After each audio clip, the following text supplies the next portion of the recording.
Bonjour mesdames et messieurs, bienvenue dans ce flash d'information. Rendons-nous tout de suite à Addis Abeba en Éthiopie où le président Alassane Ouattara se trouve en ce moment pour prendre part au 30e sommet de l'Union africaine. En marge de ce sommet, le chef de l'État accorde de nombreuses audiences. Il a échangé notamment avec le ministre marocain des Affaires étrangères et de la coopération internationale et bien sûr les présidents bissau-guinéens et togolais. Et à chaque fois, il a été question de relations, de coopération régionale et bilatérale.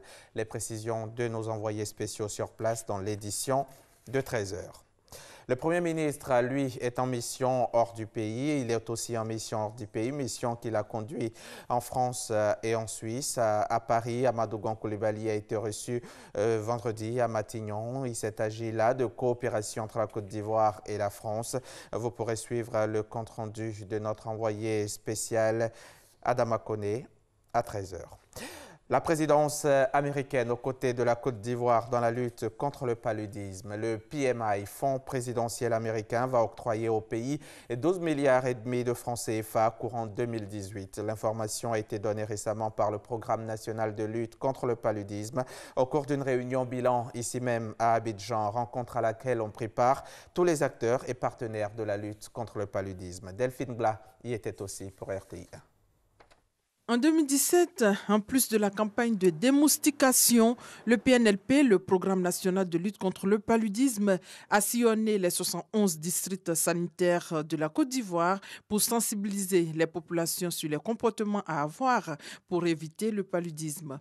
Deux grandes actions retombées positives. De 4 millions de cas de paludisme en 2016, on est passé à 3 millions de cas et 2018 s'annonce encore radieux. Surtout qu'en plus du Fonds mondial et des partenaires habituels, la présidence des États-Unis va apporter directement son appui financier.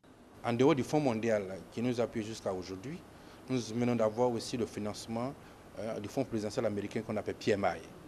PMI donne 25 millions de dollars pour l'année 2018.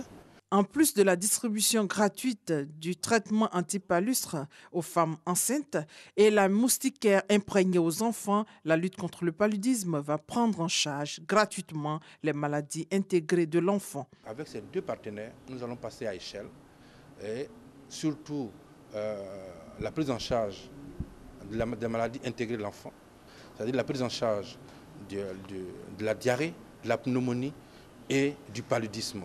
Cette année aussi, pour maximiser la lutte contre le paludisme, le ministère de la Santé et de l'Hygiène publique entend travailler en collaboration avec des ministères comme celui en charge de la salubrité.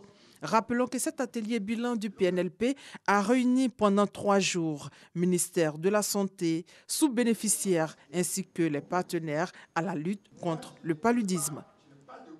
L'actualité internationale, on commence par le Nigeria qui vient de demander au Niger d'effectuer des tests ADN dans une affaire de bébés volés, de trafic donc de bébés. 2 mineurs accompagnés d'un ancien diplomate nigérien ont été arrêtés par la police nigériane et après avoir été inculpés de trafic illicite d'enfants, l'homme a avoué que les 2 enfants sont ceux du couple de l'ancien président de l'Assemblée nationale, Hama Amadou.